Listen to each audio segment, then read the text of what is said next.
Welcome in to Sweaty Time, Pro Wrestling, the only podcast on the Marshland Media Empire conglomeration experience, breaking down episode by episode, beat by beat, and sweat by sweat. Lucha Underground, welcome to Season 4, James. More like season pour.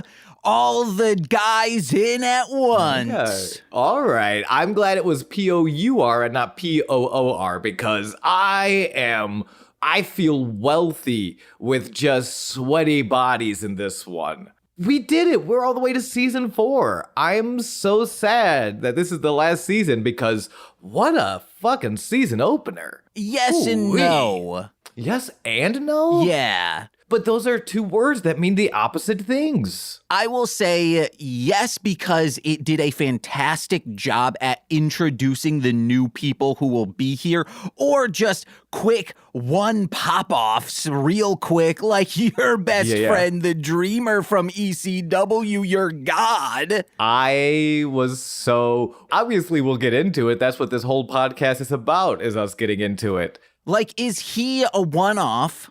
I have no idea. And is Hernandez a one-off? Like, are these people gonna stay around? I want Hernandez. You know how I feel about Hernandez. I made that abundantly clear in season 1. Spoilers. And how the fuck? No shade on Tommy Dreamer. You're doing fine. But, like, how dare you say Tommy Dreamer is my boy when Hernandez is back? Well, Tommy Dreamer had recently gone into some controversy, and I like saying those are your boys. Oh, yeah. No, I only like canceled performers. Not just wrestlers. You name a performer who is canceled, I will create a bad take, straw man argument for them. Oh, yeah, except I don't think Tommy Dreamer was fully canceled. He just said some dumb shit that people are like, come on, man. He had some shit takes on the Dark Side of the Ring Plane Ride from Hell episode, which, like, boiled down to Boys Will Be Boys, which I don't know if he's gone back on. I kind of hope he, at the very least,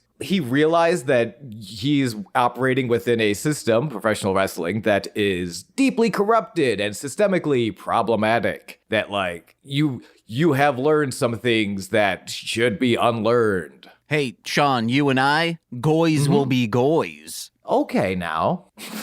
Well, we're Goys, right?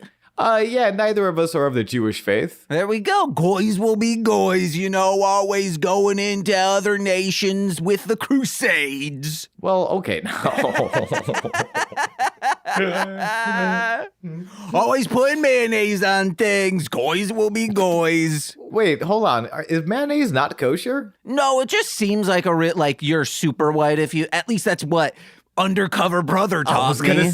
I was gonna mention Undercover Brother. Holy you know what? Next podcast, season 4 is gonna wrap up. We're gonna miss Lucha Underground deeply. We're gonna do a minute by minute podcast, 1 minute of Undercover Brother every episode. Just two white boys breaking down Undercover Brother. It's what the people have been clamoring for. Or do every single episode. It's a back-to-back. It's a double feature. 1 week, we talk about Undercover Brother. The next week, Pootie Tang. And that's all it is. Goys will be Goys.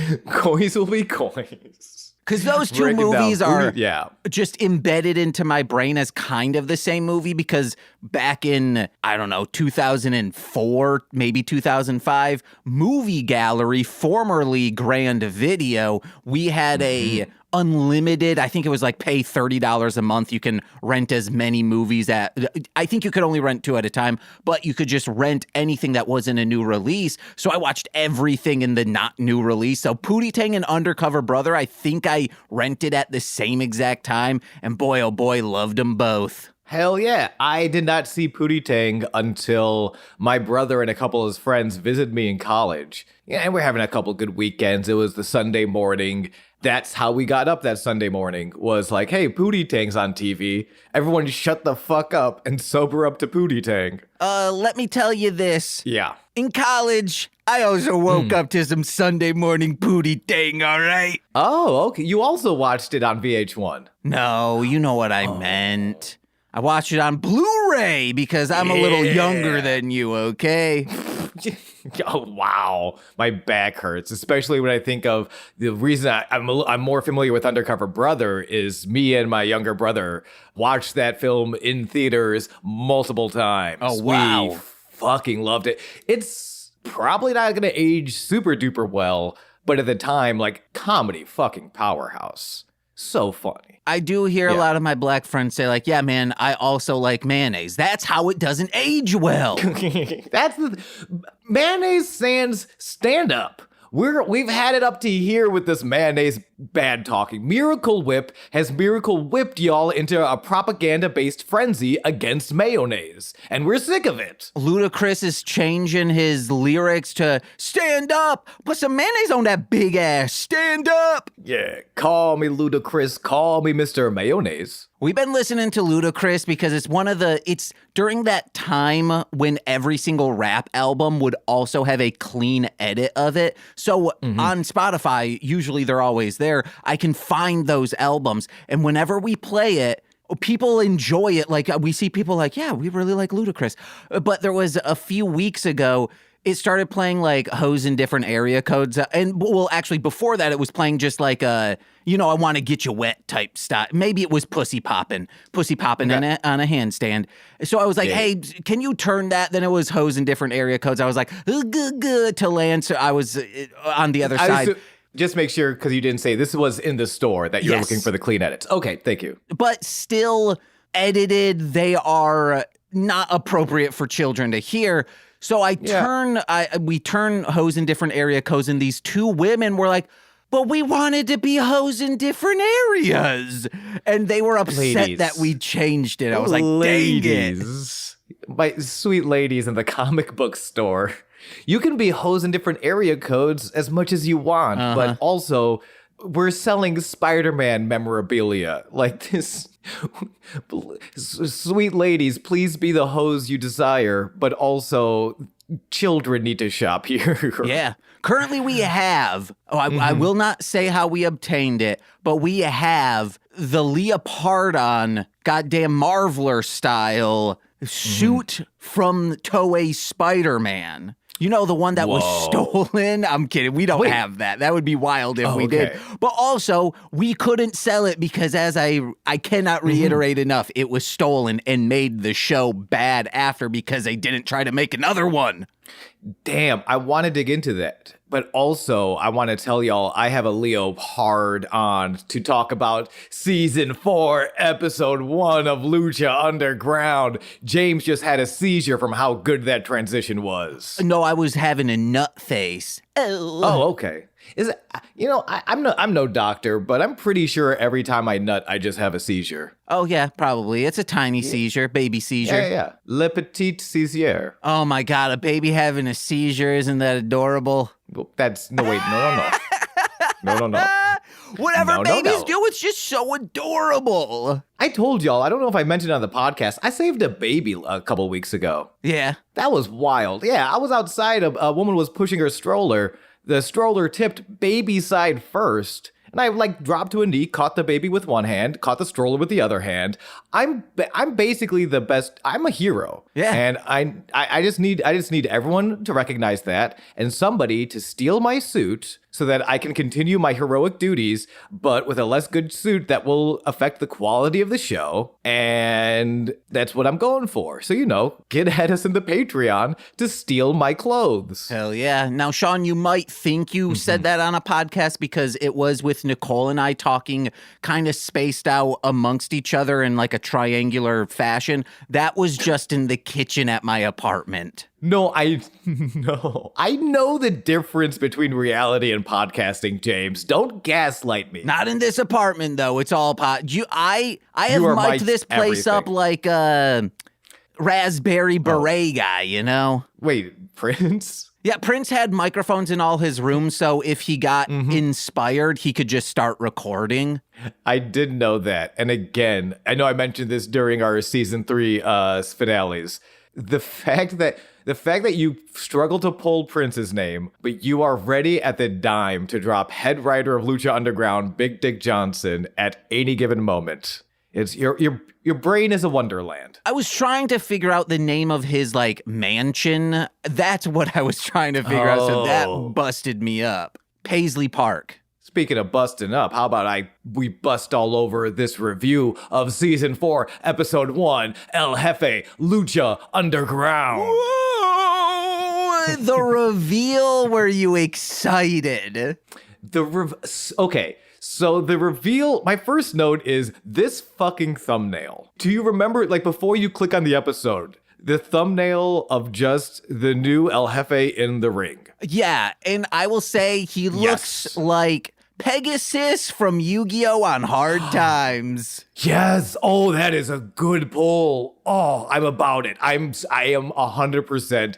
Let's camp it the fuck up. I'm here for it. Pegasus on Hard Times, scruffy ass Antonio is here, but we're getting ahead of ourselves. I'm getting ahead of myself. I'm just too excited.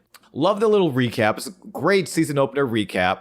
And because obviously Dario passed away. Dario was killed. And the way they frame it, King Cuerno kind of killed Dario. No, they said gangbangers did. Right. Dario died, though, and they do a good job in the recap, sort of like Dario set up the God's Gauntlet, right? Mm-hmm. That sort of special opportunity, unique opportunity for Cage, then lost it in that trios match, and it was like, hey, Dario, you need to make this gauntlet business right, or it's fucking game over. And at the last minute, what happened to that gauntlet? King Cuerno swoops on in, steals the gauntlet, like indirectly, King Cuerno, who has not been seen for the past 2 seasons, comes back and indirectly kills Dario, which I don't know. I love that for Cuerno. I love that he has those stakes attached to him now. I also love that he doesn't want the gauntlet to use it for its power. He just wants it as a collectible. He's going to get that shit CGC'd, and I'm going to be pissed about it. He probably stole the leopard Spider-Man costume. Oh my God. If they pulled back that curtain and he just has the leopard on,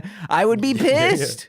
I would, but you know what? I'd also respect it because I'm a fan of this collector. I'm a fan of this hunter. Actually, Drago stole it because he's that old and then sold it to Cuerno season 1. Yeah, and he only stole it because it was designed by his neighbor, best goddamn costume designer in all of Lucha Underground. Yeah, but very expensive, so Toei could not afford him again. No.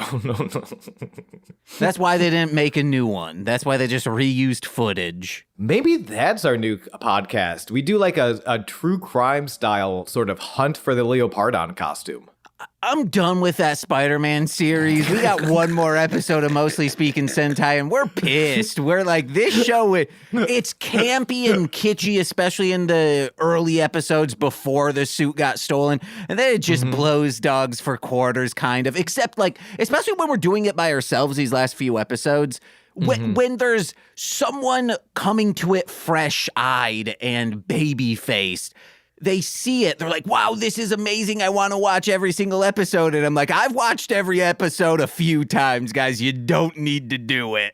I wonder, this was also because I know the difference between podcast and reality. When we were block recording, we took a lunch break and walked down and started talking about Hamtaro, which we both agreed, like, show we grew up on, show I loved and have been meaning to revisit. James said, no, this is donkey shit. It might just be me, though.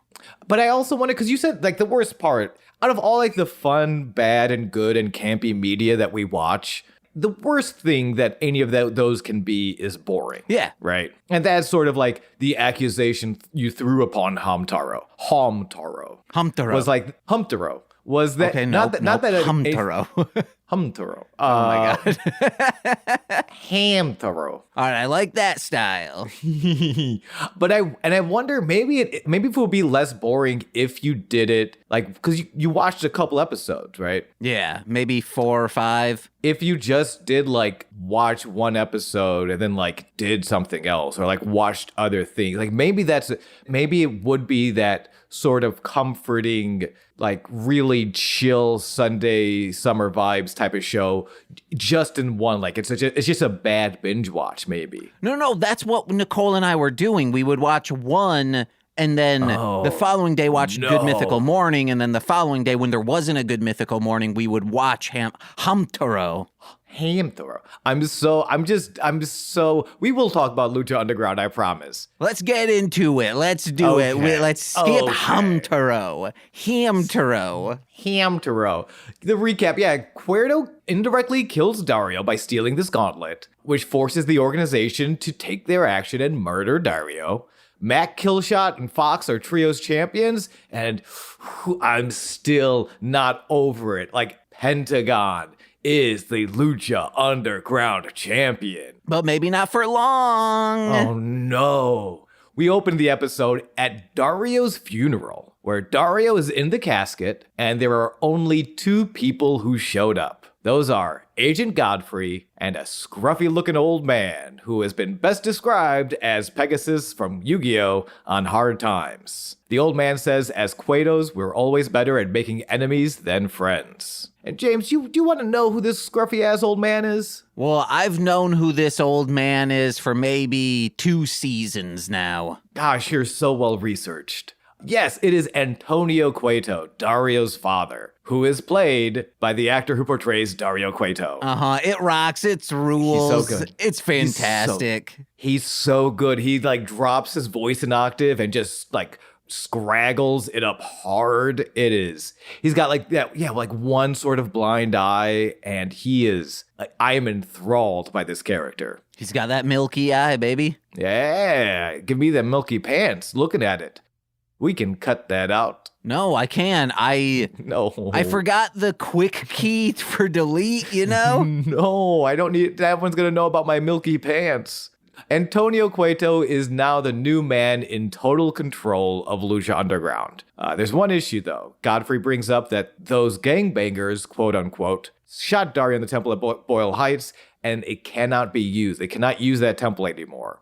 Interesting how he phrases those gangbangers. Agent Godfrey does. Antonio assures Godfrey, though, that as long as the Aztec symbol is in the middle of the ring, the temple can be anywhere. So he has secured his old venue that he used to run shows in, this old ice house somewhere else in LA. Godfrey confirms that with his dying breath, Dario called Antonio. Antonio says that's true. And Godfrey chuckles. He says that's cold, hoping to get help from the man who ordered his hits.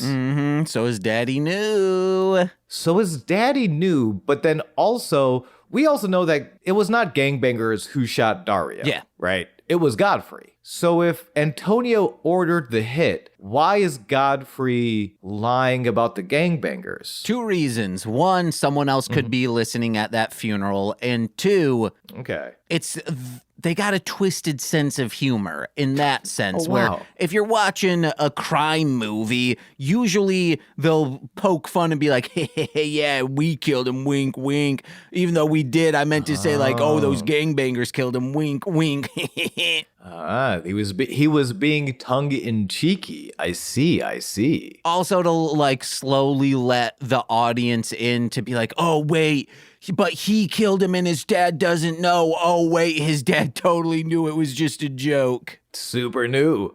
Antonio says Dario was always the quick one, which is why the Order chose my other son to become a god. And Godfrey warns Antonio to get ready. Our friend in the limo will be coming for war soon, which was super helpful because after he's like, you ordered the hit, for a second, I thought Antonio was the guy in the limo. Oh, no. He is not. That guy in the limo is still... Also, really appreciate the recap. I forgot we saw the gauntlet first on that guy in the limo. I was like, oh, right. So Antonio takes the key off of his son's corpse, closes the casket. We get title cards, shots of the highway as we drive to our new location.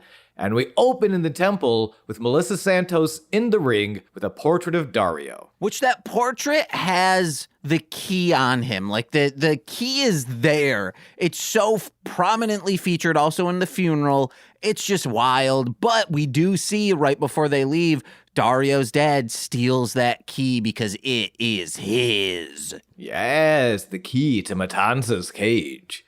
Melissa leads the believers to stand in a moment of silence for a 10-bell salute to Dario, which is fine. It's a little interesting because the 10-bell salute is a real thing at wrestling shows. I don't think I've ever seen it done for an angle though, or a storyline. You know what I mean? Like that's like if you bust out a 10 bell salute, it's because someone like, hey, we got it. Hey, for realsies, we're really gonna miss this person. Let's honor their memory. So it's fun. It felt like a very like television choice. Like Mark Burnett came in and was like, this will be really cool for TV, and no one was like, yeah, it might be a little distasteful. Freak, they're like, oh no, Turbine has passed away. Let's do a 0 bell salute.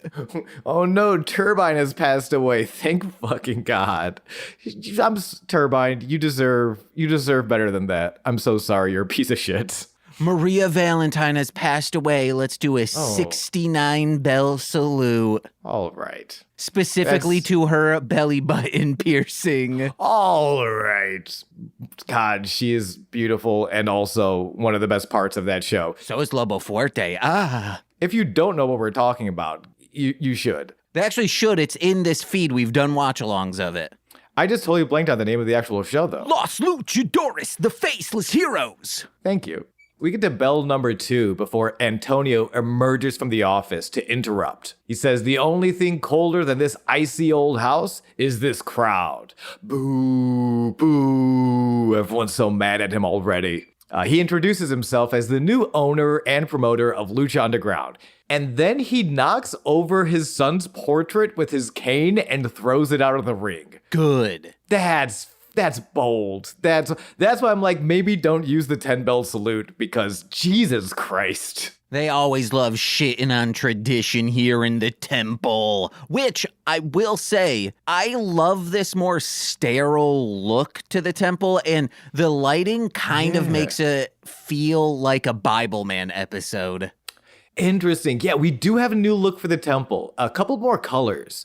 The ring ropes are now blue and yellow. Some of the bleachers are blue as well. It gives me... Bible Man is fair. I was going to say like almost... who is the company that like would shoot in studio a lot? I don't have it off the top of my head. But like a lot of older territories would shoot in studios. It gives me more of that as opposed to the sort of like, here is this old decrepit temple that we had in seasons 1 through 3. Mm-hmm. I'm not mad at it though. We'll see how it plays out. I feel like it's gonna be good. But yeah, he throws the portrait of his son out of the ring, and Antonio says, we're probably gonna get ourselves a new champ tonight.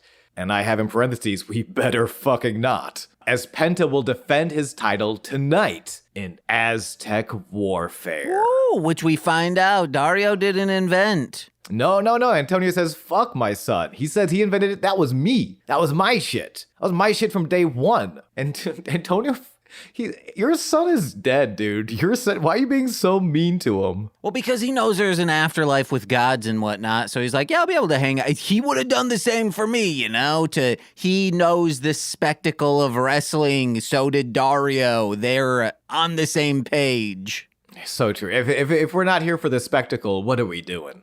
We get back from commercial. Mac and Killshot enter the ring with Antonio, who tells them the Trios champs will be competing in Aztec warfare. Oh, yeah. We should probably, if this is your first episode and you're curious what Aztec warfare is, they've been going for season 1 with this. It is a very rad match type. Big battle royale, so like just about everyone in the company enters. I think tonight was 20 participants. I believe it's always 20 because of the time constraints. Makes sense. So 20 participants, as opposed to like a Royal Rumble, it's not over the top rope, it is pin and submission. So we will see at least 19 pins and submissions over the course of the night. Unless we get a double submission, you know? For true. Yeah, Antonio is breaking down for, again, Mac and Killshot in the ring, but you may have noticed they are Trios champions, which indicates there should be 3 of them. Mm-hmm. Dante Fox, which Antonio points out, Dante Fox apparently missing in action right now. So, as punishment, Mac and Killshot will enter the match at 1 and 2. And whoever enters at the 3rd spot will be their new Trios partner and champion.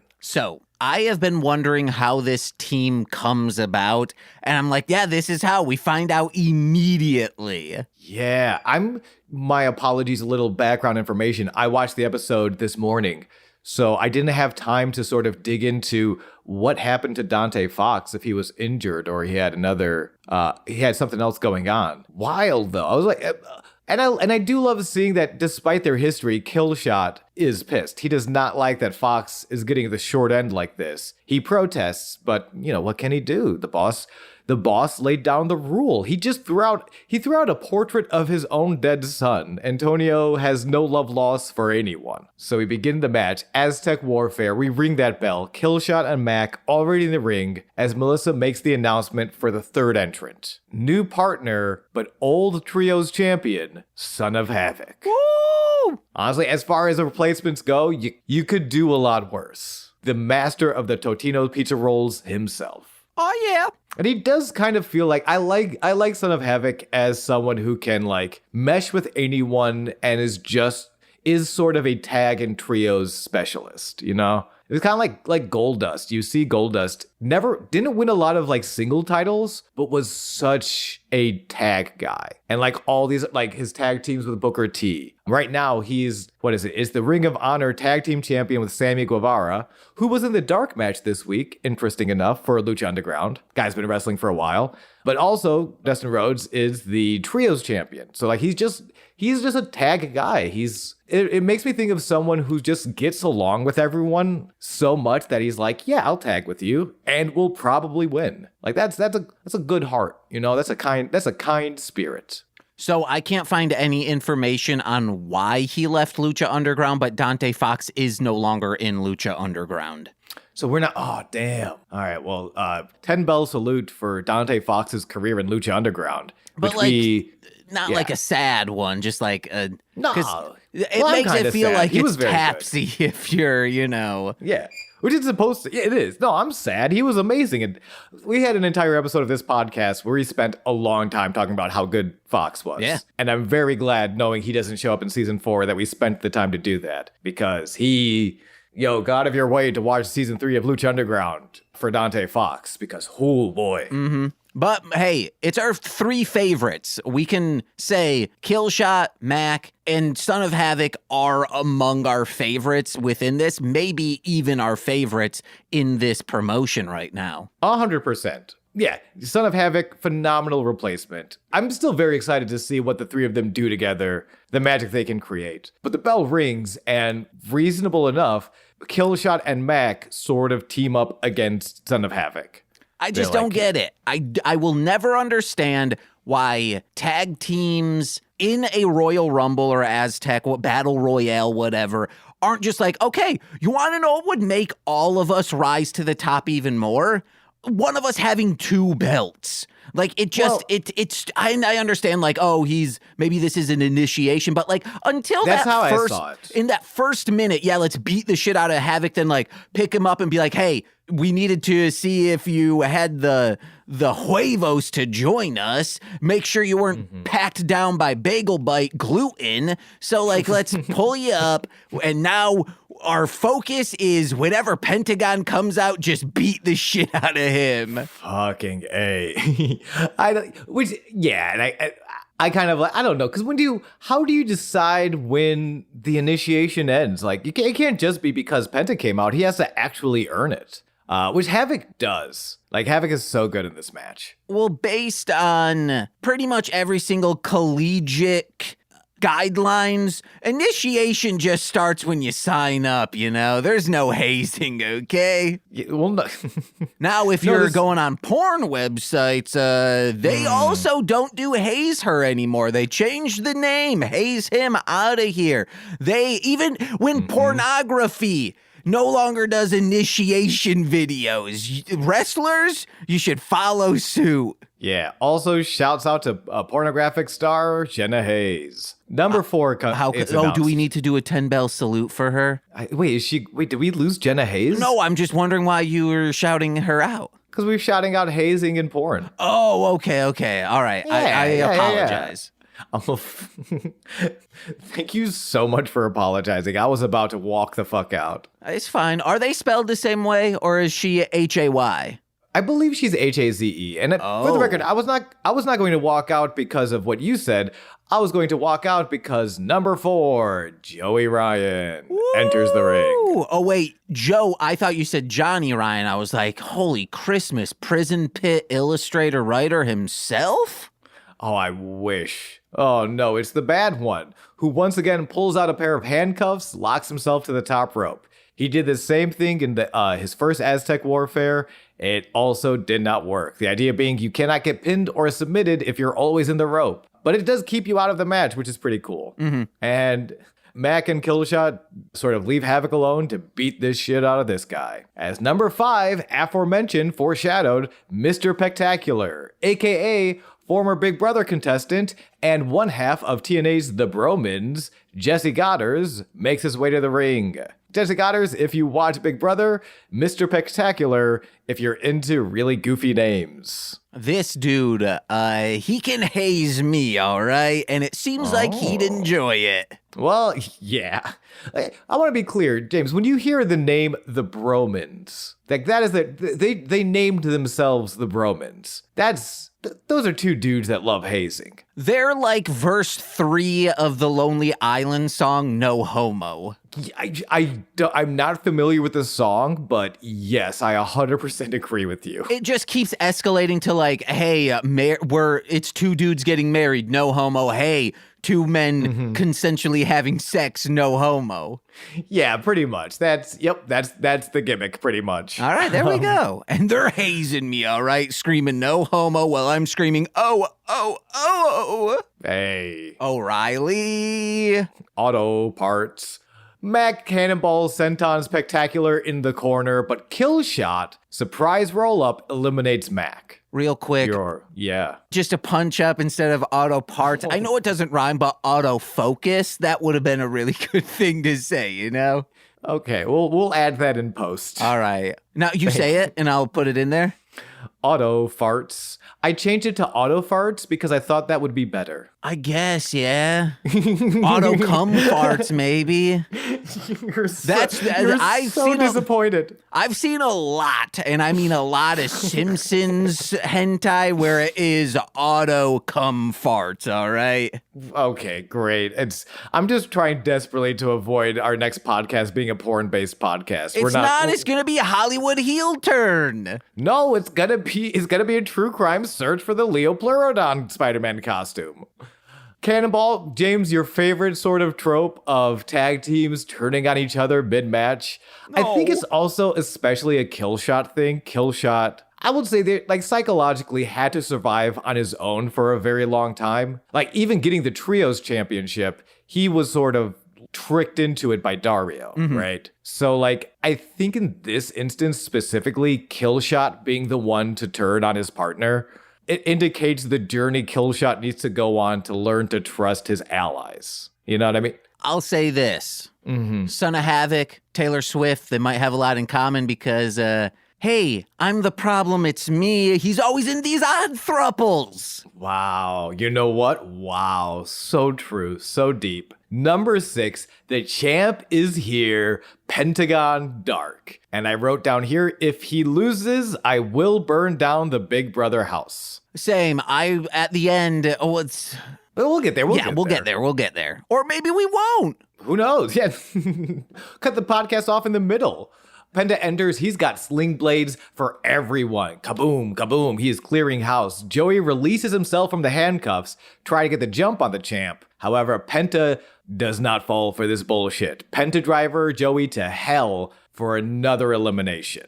Killshot attempts another surprise elimination on yet another partner, Son of Havoc, who does kick out and kind of gets himself caught in the middle. Jumped the gun a little too early, that kill shot. He eats the package pile driver from Penta, Son of Havoc moonsault combo, and kill shot is the third elimination. No, if there was supposed to be power in numbers. I know, he needs to learn to trust again. I can fix him. If wrestling is a romantic comedy, which it is, Killshot being that, you know what, they broke up with me before, and then Fox left the company, I was hurt, I don't know if I can learn to love again, and Son of Havoc being like the hot carpenter who teaches Killshot how to love again, if that's the arc we get this season, I'm here for it. And then he ends up falling in love. It's more 50 Shades of Grey romantic comedy style where... Because of the violence? Yeah, that, but mainly Mr. Pectacular's, hazing him. And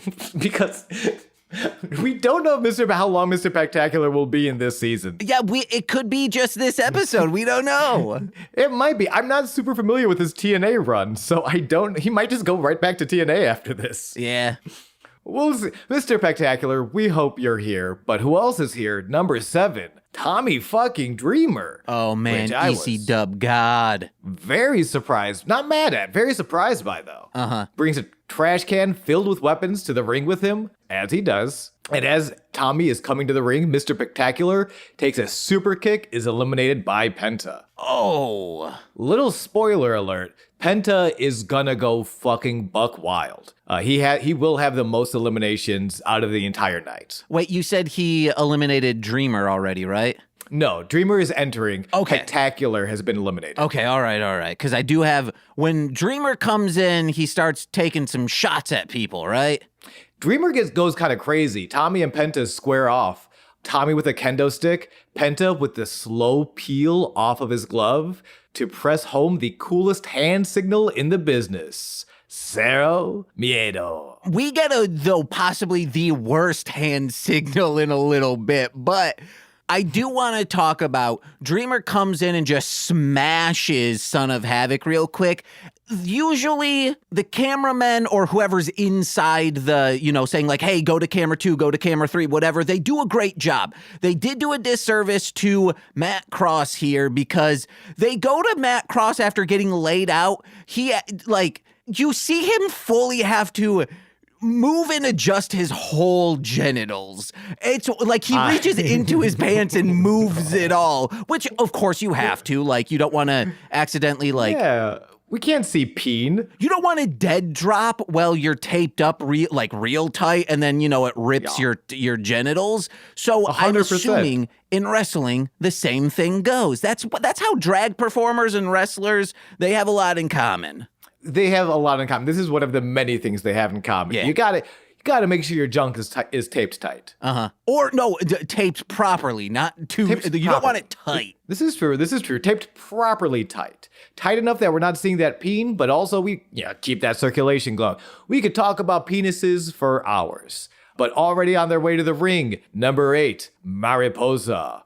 With a slight color redesign. I like it. Yeah. And a little bit, a little lighter. Pops a little more in the light. I know you didn't want to talk about penises, and neither will I. Okay. Oh, yep. However, it's hard not to have that imagery in your head. When Stryker, this I think was released just a couple weeks after the end of season 3. So it's clearly on his mind. He's still doing it. He says like, oh, you can't outmatch the girth of Tommy Dreamer. Yeah, that was said. But luckily, he doesn't say it at all. He never mentions the word girth just once in this episode. Which, thank you so much for that, Mad Striker. We appreciate that from you. Also, I think it was last episode or 2 episodes ago, you mentioned Worlds Collide and Conan giving props. It was Corey Graves. Oh, yes. Shout out to WWE announcer Corey Graves. I still need to watch that pay-per-view. It is on YouTube. Thank you so much, Santi, for sharing that in my Discord. I will watch it. I also love the moment Mariposa is getting into the ring, and as she steps into the ring, and she's getting ready to fucking fight. I've said before, Mariposa is a fucking brawler. Mm-hmm. She goes. So she's getting into the ring. She's going to get ready. However, Tommy is setting up this elaborate, tree of woe. Penta's hanging down upside down. He's putting the trash can in his face. And he just gives Mariposa the finger. Give me 1 second. I gotta do. No, you can kick our asses, but give me 1 second. I gotta do some bullshit. Mm-hmm. And he drop kicks the trash can into Penta's face. Chef's kiss. And at the end, I was like, wow, there wasn't a single woman in this match. And I had to keep thinking. I was like, oh yeah, Mariposa was in there. But it's odd that they only had one woman booked for this entire thing. Yeah, I didn't think about, I kind of just jumped right into the call from watching. Where's Taya, Sexy Star? Evilise is back. I mean, we see Katrina, but Katrina is a manager. She's not wrestling tonight. Same with Cobra Moon. I was so disappointed. We'll get there in a second, but I was so... Oh my God, but the fucking... Oh my, he's so good. The person that, came out with Cobra Moon, fucking so rad. Yeah, and Cobra does a lot. Yes. But let's back up. Mariposa's Drop kick happens. Mariposa picks up a cane. She gets involved. She starts slapping that cane around. Yeah. I will say all the people in the ring right now are probably absolutely fucking geeked that they get to beat Tommy Dreamer or be beaten by Tommy Dreamer with that cane. It would Yeah. It was very cool. They must, how are they not crying right now? That's my thing. It's a Lucha Underground has always been a love letter to professional wrestling. Mm-hmm. It's beautiful. And as much as it's created by Mark, and we name drop Mark Burnett, the creator of Survivor, and it is this television production, there is clearly at least a couple of people who love wrestling making this show. Probably Big Dick Johnson. Big Dick Johnson's, yeah.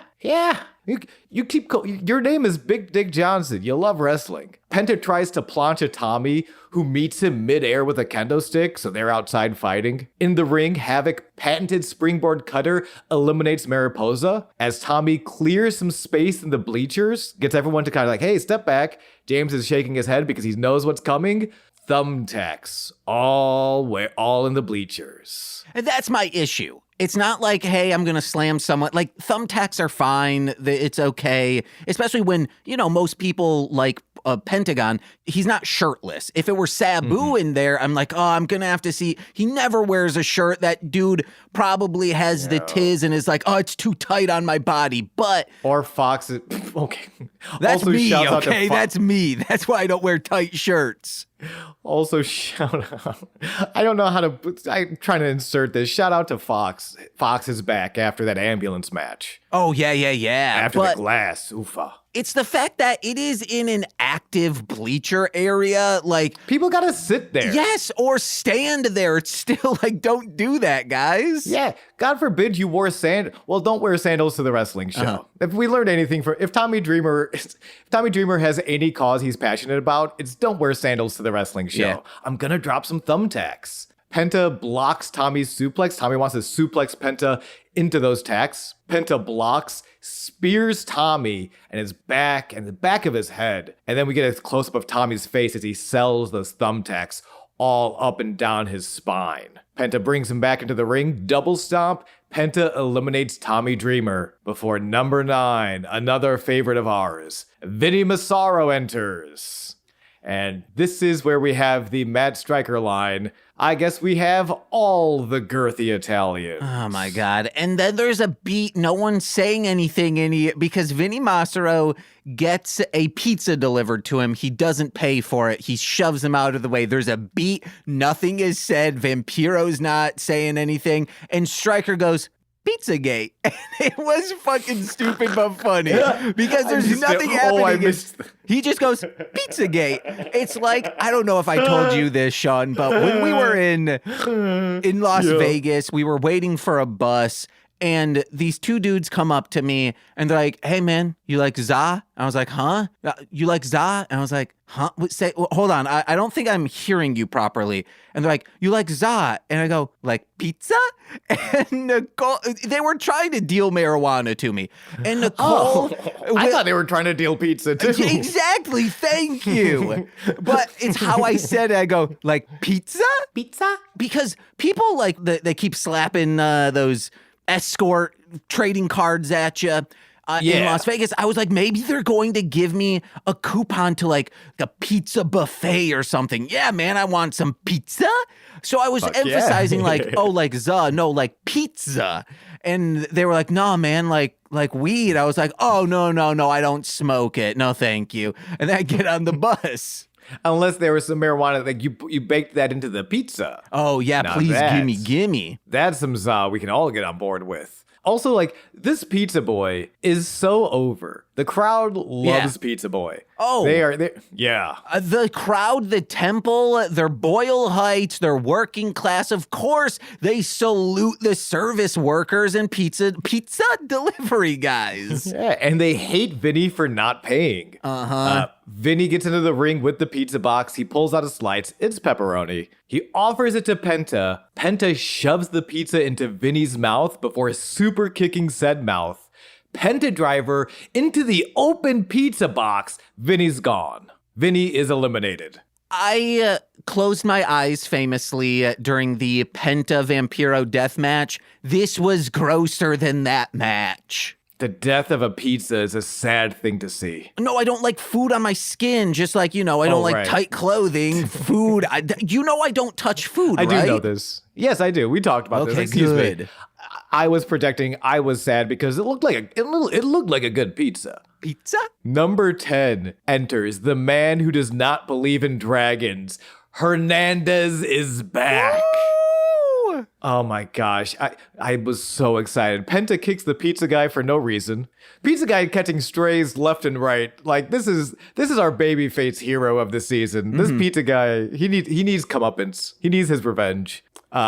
Before Penta meets Hernandez in the middle of the ring, Hernandez slaps the evil out of Penta's mouth. Hard slap. But it is short-lived offense. As Penta low kicks Hernandez, sacrifice arm breaker breaks Hernandez's arm, pins him, eliminates Hernandez.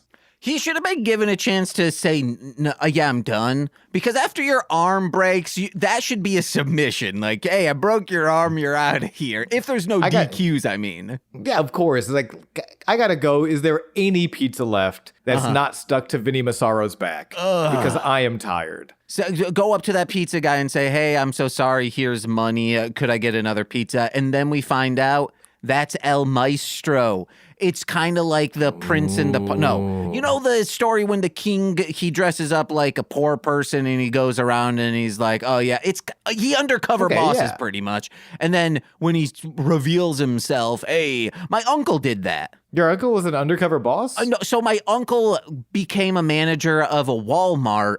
And like 2 weeks before anyone knew who he was, he went in just to inspect the store. And then when he finally revealed himself, he's like, yeah, I'm the new manager. Like, this is the stuff we got to do different. Or, hey, this is the stuff we're doing great. Nice. That's clever. What year was that? Before the show Undercover Boss was on? Oh, yeah. This was probably like 2002. Ooh, that's clever. Your uncle seems clever as hell. Yeah, or maybe he might have been like working at another store, so there might have been like a non-compete clause. Like if he was like a Meijer employee, like a manager, that's another grocery store chain in Michigan. It could have been something like that. So he's like, well, I can't work for 2 weeks, but I can go to a Walmart and check it out. Or maybe your uncle's old boss was a guy named Oscar. So he would have been yet a different Meijer employee. Okay, Oscar Mayer Wiener. My baloney has a first name, is Mundo. That's right. Number 11 comes out. As I'm getting a little ahead of myself. As the number 11 is getting ready, Havoc takes the fight to Penta. Double stomp, not quite enough though. Gets caught mid-springboard by Penta's lung blower. Havoc is eliminated. And now we get number 11, the mayor of Slamtown, Johnny Mundo. Woo! And we cut to commercial. And real quick about that slap that Hernandez did slap? to Penta, Vampiro goes, he's going to speak English after that one. I missed that. I missed so much. Oh my God. I missed Havoc adjusting his junk. God, that was a brutal slap too. That's also such a funny, it's a great thing to say when you know, or to hear when you know Vampiro and Penta are very good friends. So maybe like Penta just has tried to learn English, but he's like, yeah, I just don't get it. And then he's like, he's going to speak English after that one. Or I think because, and maybe it's later, obviously, Penta now in WWE today, he can speak English. He does speak English. Whoa. And I wonder, have you ever, I don't know if we talked about this, the wrestler Tajiri, Japanese professional wrestler. We've talked about him, but real quick, he can probably speak English now because, Hernandez smacked him. Oh, that's why. This is the moment. This is the turning point. The reason I brought up Tajiri famously pretended he couldn't speak English for a lot of his time in America just to avoid talking to dumb people. But because he would travel with William Regal, and I think it was Regal who broke the story. It's like, no, yeah, he speaks perfect English. He just doesn't want to talk to you. That's a perfect thing. That's why I wear headphones primarily when I'm just out and about. If there's no music going on, especially when I'm reading on the train, I still have these big headphones on so people don't bother me. Hell yeah, smart. That's smart shit to do. Also smart shit to do is booking Johnny Mundo to come back in your commercial break. Because, I'm going to turn my channel to see this fucking mayor of Slamtown gouging the eyes of the champion, Penta and Johnny squaring off in the middle of the ring. Johnny standing C4 only gets a 2 count as number 12, Angelico, should enter. His music plays, the door is open, no one comes out though. And a quick reminder, Angelico was taken off for most of season 3 by Johnny and the Worldwide Underground. And Angelico is a big reason Johnny lost the champion at last year's Ultima Lucha. Still a lot of bad blood that is not answered between these two. I thought what was going to happen is Mundo's like, whatever. And then all of a sudden, running from the top of the bleachers, jumping right in, from 2 stories up is Angelico. Yeah. And that's how he pins Mundo. That would have been great, but it did not happen. It did not. Instead, number 12 is Ricky Mundo, formerly Worldwide Underground intern, I believe full member now, Ricky Mandel, who legally changed his name to Mundo. He enters with a creepy doll. Ricky gone freaky. We have not seen this doll at all. This is brand new. Yeah. Correct? Unless you read the comics, then you know. Is that for real? No. All right. The Angelico fake out does take Johnny off of his game, though, long enough for Penta to sort of take back over, as Ricky takes his time getting to the ring, setting up his doll in the corner before double-teaming Penta with his hero, but not enough to eliminate the champ. Ricky then gets distracted by his doll. Johnny slaps him around like, get your head back in the game. But as Johnny turns his back, Ricky goes for the surprise roll-up. Only gets the 2. But, what the fuck? This is your hero. You changed your last name. Why would you try to pin him? Ricky tries to explain the doll told him to do it, and Johnny, as a mayor, has no time for these shenanigans. Moonlight Drive neckbreaker, pin to eliminate Ricky. And number 13. This might be some of the best sequence of the whole match. Phoenix enters. Lucha Bros, baby. Johnny wants none of this, so he slips out of the ring to leave Phoenix and Penta alone together. Phoenix takes Penta's hand for the assisted springboard, climb the ropes. Johnny gets back up on the apron, chops Phoenix down, so Phoenix falls back, flatbacks onto the top rope, springbacks up, kicks Johnny in the head, diving arm drag to Penta, all while balancing on the top rope like a fucking cartoon character. This wasn't, oh my god. When people say wrestling's not real, no, it's acrobatics, it's fucking cool, okay? This is Lucha Underground. The most damn Spider-Man shit I ever done seen. Except on our new podcast when, we'll find real Spider-Man shit, locked away somewhere. We're gonna find that suit. I tell you what.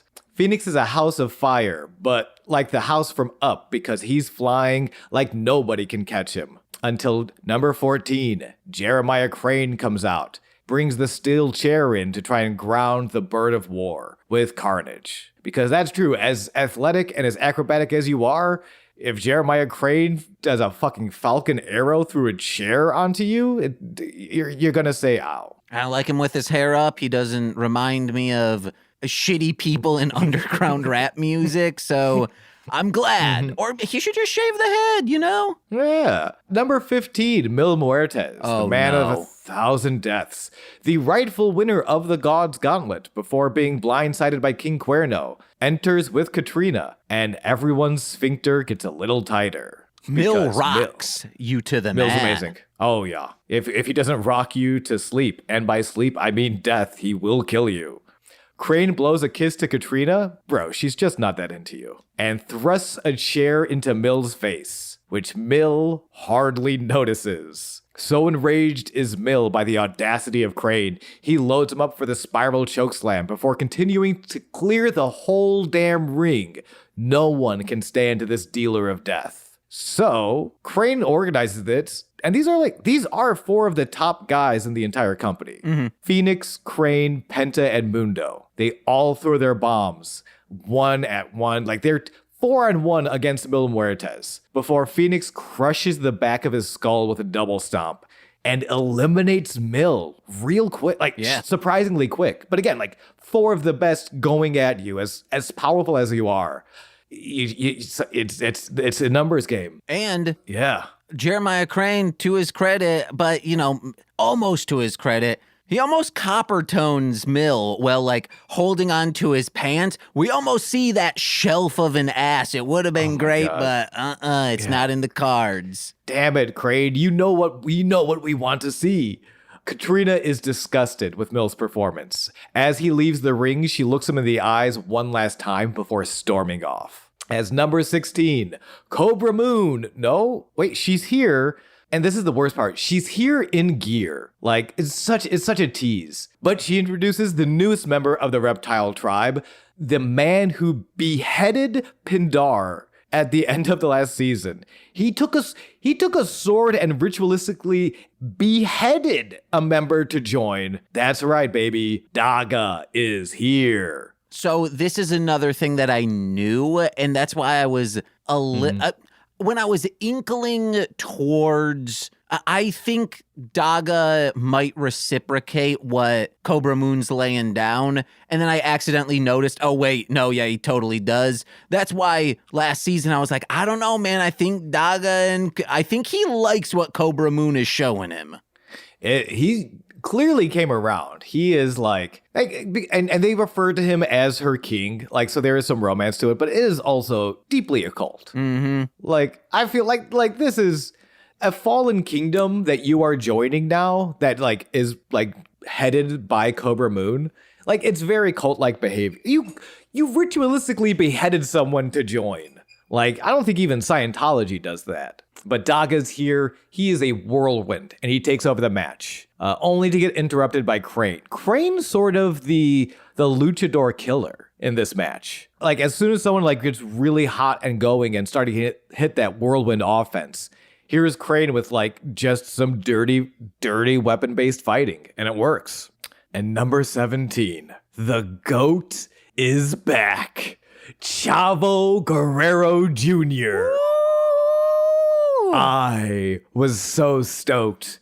The genius stands outside the ring as Crane gets mouthy with him, and Penta seizes the moment from behind Crane, delivers another Penta driver. Crane is eliminated. And Crane keeps doing this thing, saying thumbs up, thumbs down. And guys, that's the fetch of Lucha Underground. It is not gonna catch on. No one's gonna scream thumbs down, because that's what it should be, is thumbs up, and the audience should be able to also the thumbs down. Yeah. I don't get what is the thumbs up yes, you approve of this, or thumbs down, I'm gonna kill you. It's inconsistent. Forks up, forks down, forks sideways. That makes sense though. I wonder, it feels kind of so out of character. It feels like it's a production note. Oh, yeah. Someone told him hey, you need a catchphrase, which you don't. Crane, you're cool enough, and you're also not a babyface.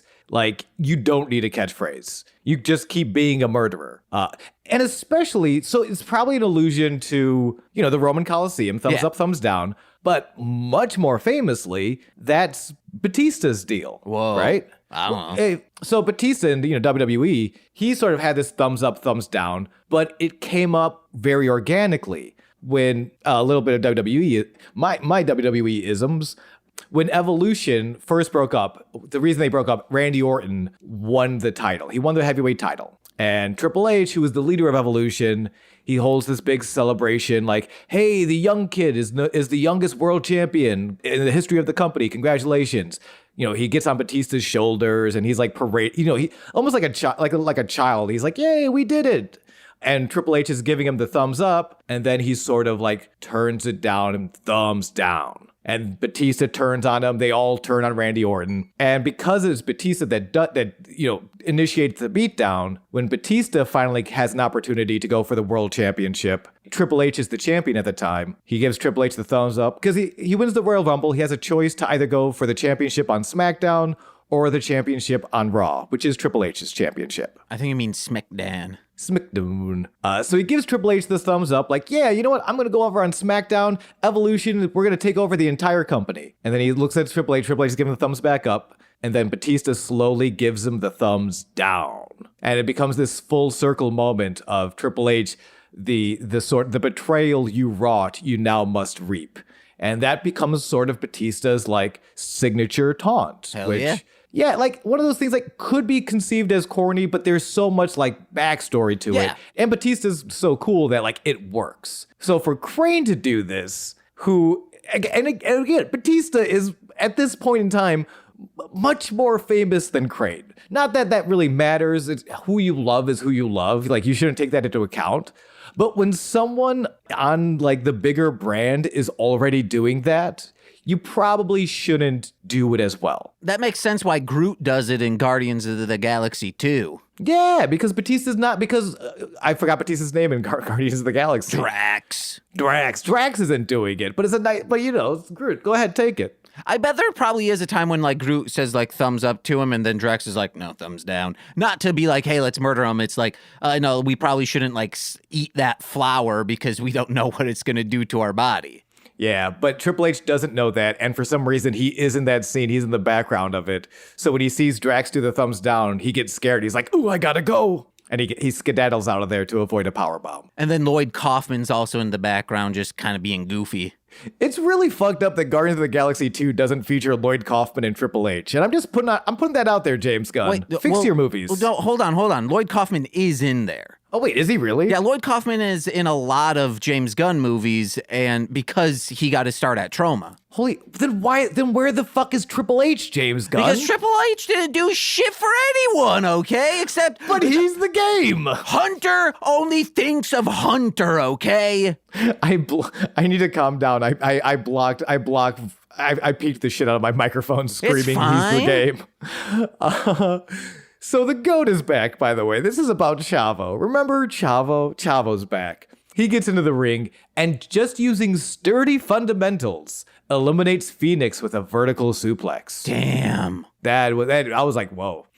In the ring, Johnny hits a sliding German suplex to Daga, and on his way out of the ring, plows into Cobra Moon. That was a crazy one too. Gets back in the ring real quick. Fin de Mundo, Daga is eliminated. But the little bit from Johnny and Daga we did see on screen, Stryker says, hey, I would love to see this 1v1. And yeah, me too. Oh yeah, and Daga, like, again, when Daga enters, he gets his shine and then some. He is a whirlwind. It is very nice to see Daga back in the Lucha Underground temple. Number 18, the current holder of the God's Gauntlet, King Cuerno, makes his way down the steps. And as he does, he climbs to the top rope. Chavo ducks, leading Johnny into Cuerno's crossbody. The fucking genius is back, baby. Chavo, that's what I'm saying. Freshest luchador in the ring right now goes on the hunt. He clears the ring, arrow from hell into the heart of the champion, lays out Penta on the outside of the ring. As number 19, Dragon Azteca Jr. meets Chavo on the apron, flies into the match, takes out Chavo, takes out Johnny, takes out Penta, and they also put over Dragon Azteca Jr. Here's a guy that has all the tools to become Lucha Underground champion. What does he need to get there? And I think it is just experience and maybe a little bit more of that rudo, cutthroat mentality. And you need a little luck to get the luck. Yep. The Lucha Underground champion. Oh, I thought you were talking about Andrew Luck, which I'd be like, that. I don't think he plays in the NFL anymore. I don't know who Andrew Luck is, so why would I be referencing him? Cobra Moon, still pissed that Daga got eliminated, brings out her giant, Vibora, who is not an entrant, also known as Luchasaurus. Also, did not realize another former member of Big Brother. Oh. Big Brother's all over Lucha Underground, baby. Vibora, the giant reptile, is back out with Cobra Moon to get some revenge. Again, not in the match, not a participant, just here to beat the shit out of Johnny for eliminating Daga. He gets killed, by the way. Like, they both beat the shit out of him as number 20, the final participant, Marty the Moth Martinez, comes to the ring. The reptiles slither out of the ring, and I love this shot. Cobra is smiling and sort of tilting her head, offering the body of the mayor of Slamtown to Marty, who pins and eliminates Mundo. Are we down to just the 4 guys now? We are down to 1, 2, 3, 4, 5. Okay. Cuerno, Marty, Chavo, Dragon Azteca, and Penta. All right. Cuerno interrupts Marty, who is interrupted by Dragon, who's interrupted by Chavo, who's interrupted by Cuerno again. This is where Chavo takes that nasty spill from the top rope to the floor. Cuerno with a frog splash eliminates Dragon, and now we're down to our final 4. And I love this exchange. Yeah. It was... I got it written down, too. Okay. Would you like to be Striker or Vampiro? I can be Striker. You can be Vampiro. Okay. So Striker asks, who's the best wrestler? Chavo. Best fighter? Penta. Who wants it more? Cuerno. And I added this part. Well, who's the creepiest bastard? Marty. Hell yeah. Well, they do end up saying who's the most dangerous. And that's Which is Marty. Yeah, and I like Striker even says, and I'm saying that while Penta is in the ring. And it's true, like Marty is fucking crazy. We'll say it again and again and again. You don't fight crazy, because when you fight, you're trying to win. When crazy fights, crazy's trying to kill you. Mm-hmm. But, hey, Sean, who's the girthiest? Striker. I just loved how, like, quick and matter-of-fact Vampiro was doing this. There is an episode of Jake and Amir, I think it's the Tinder episode, where it's just this delivery. It's super quick and super funny. I suggest anyone go watch Jake and Amir Tinder. Yeah, and this moment, when I was writing that out, like, I had to, like, put a period after that one, because that's how Vampiro delivers it all. Mm-hmm. Back in the ring, Penta kicks the kneecap out from under Cuerno. Cero Miedo before springboarding, but Cuerno meets him in the air with a big knee. Loads Penta up for that finishing maneuver of Cuerno's Thrill of the Hunt. But Chavo, with the most effective wrestling maneuver of all time. A kick to the nuts from behind. Oh, yeah. Hits Cuerno, gory bomb, and Chavo eliminates Cuerno. Matt Striker says, could you imagine Chavo comes back and becomes Lucha Underground champion?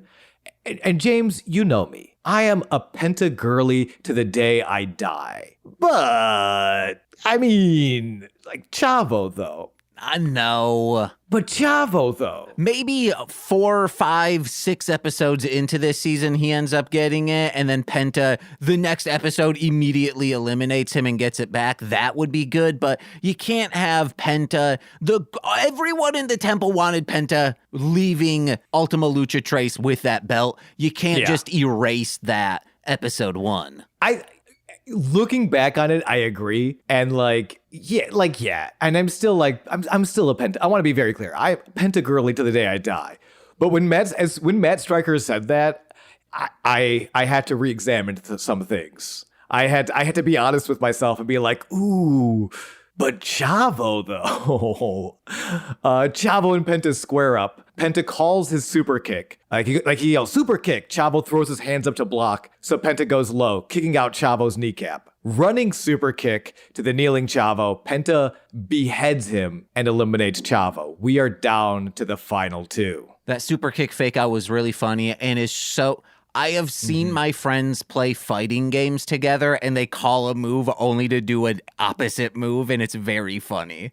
It's very, yes. Penta outsmarting the genius. Like, I think both like in style and like in kayfabe, like, and also in real life, his hands are everywhere because he was a producer on the show still, right? Yeah. Like, Chavo is the genius. That's his role. He's not the youngest. He's not the quickest. He's not the strongest, but he is the smartest. He'll eliminate you with his fucking vertical suplex. Marty gets back in the ring, slaps himself to fire up to face the champ. I love this. Penta just rubs his temples, takes off his other glove, throws it in the air, and Marty follows the birdie as Penta slaps him dead in the chest. But Marty's a freak. Marty likes it.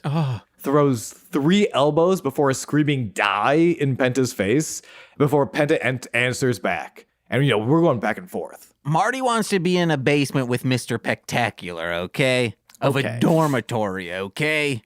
I did not expect Mr. Spectacular to come back into this episode. I'm saying he likes to be hazed. Yeah, I got you.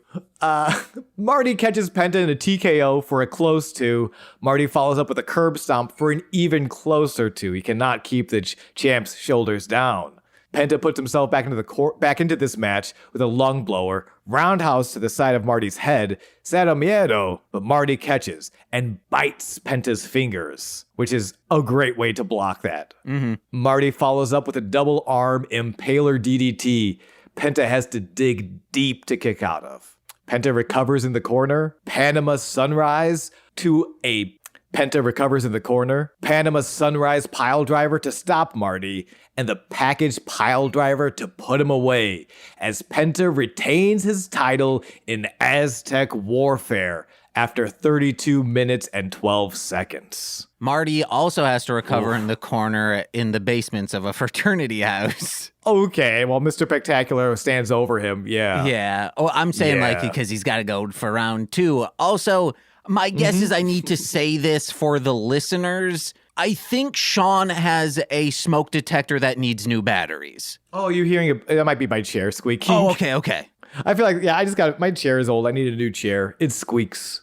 But who does, I was squeaking myself to see Penta hold that title and kiss it before lifting it up and becoming the first Lucha Underground champion to successfully defend the title in Aztec warfare. Whoa. Yeah. Penta has one last bit of business, though. Classic Penta as he takes Marty's arm and sacrifices it to his dark gods. Antonio Cueto comes out of his office to congratulate Penta. Says Dario probably would have made you defend your title right now, immediately, but I'm a much better promoter than my little Dario ever was. So next week, Penta will be in a match even more dangerous, defending the Lucha Underground Championship against, quote, my only son, the monster, Matanza Cueto. Penta shakes his head as Antonio takes the key to his son's cage and leaves the champ to his people. Woo! And what a season opener. So many returns. Yeah. Fucking Chavo was back, baby. Mr. Spectacular. Mr. Spectacular is here.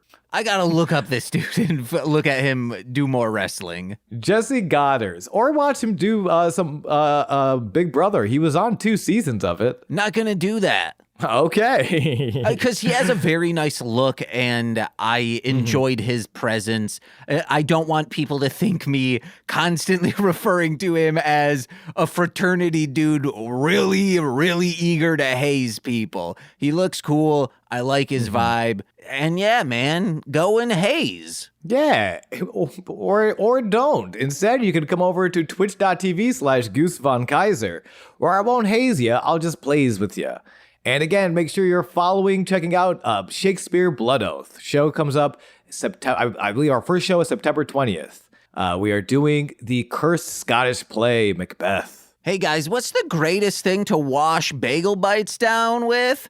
Oh, Lucha Underground's new sponsor, Modelo. Bagel Bites has a partner now. We didn't even mention Modelo. Yeah, Modelo is all over. I feel like that might be why they changed their colors too. Oh, it's could sort be, of match yeah. Modelo. Yeah. Yeah. Modelo is here and their presence is felt. Yes, but Bagel Bites is retaining. I hope to God Vinny Massaro is like, oh, I'm drinking some more Modelo's while eating some Bagel Bites. It's crazy why that we haven't gotten another Bagel Bites. Maybe the faithful didn't enjoy it as much as we did.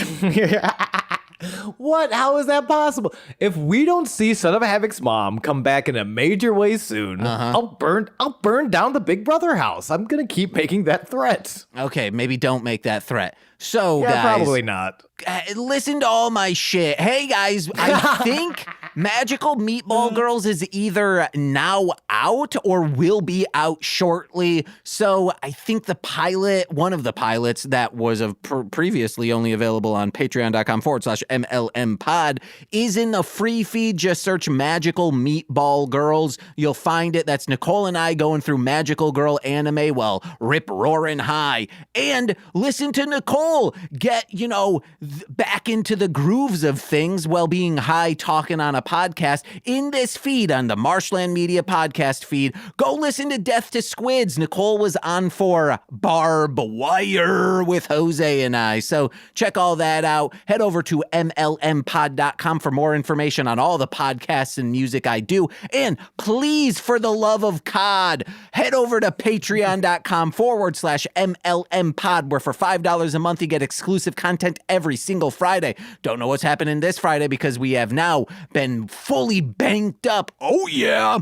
But you get shout outs but you get free stuff But you get stuff like the citizens of Townsville Z, engaged with Nicolas Cage. This Existed is coming back, guys. Oh, yeah. Yaga, yaga, yaga, yaga. And $10 patrons get all of that, plus monthly bonus exclusive content in the form of straight to Patreon. Most recently, PJ from The Rewind and improviser extraordinaire now. He's like, yeah, man, I'm a backup guy on Second City and stuff. He's just like, in 2 years, he's just been knocking it out of the park in the Chicago comedy scene. So we discussed his favorite movie, a movie I had never seen, Cheetah Girls. Wow. Which, as I learned the hard way, does not feature the catchphrase "Si se puede." No, that's the other movie. Sorry. And $10 patrons get shout-outs on every single free feed podcast. Let's begin with those, starting with Steve F., Alex Z., The Waz, Orion, my Bickle brother in common law, Joshua, Jake, Steve Barnes, a sweet child of time, and Intro Void, my mother, Lil Corey's BFF, and now former roommate Shane, from twitch.tv/Corwinning, it's Corwin, who's also on This Movie's Gay. From the Rom Complex, as well as Formulaic, a podcast and script writing, it's twitch.tv/R2 Shelby2, and from Speed Radio, a podcast and all things Sonic the Hedgehog, it's Tay, aka Zinny D, and I've been James. And I've been Sean, and this has been Sweaty Time Pro Wrestling. A Purple Prancer forever, be like Bob. Toodaloos.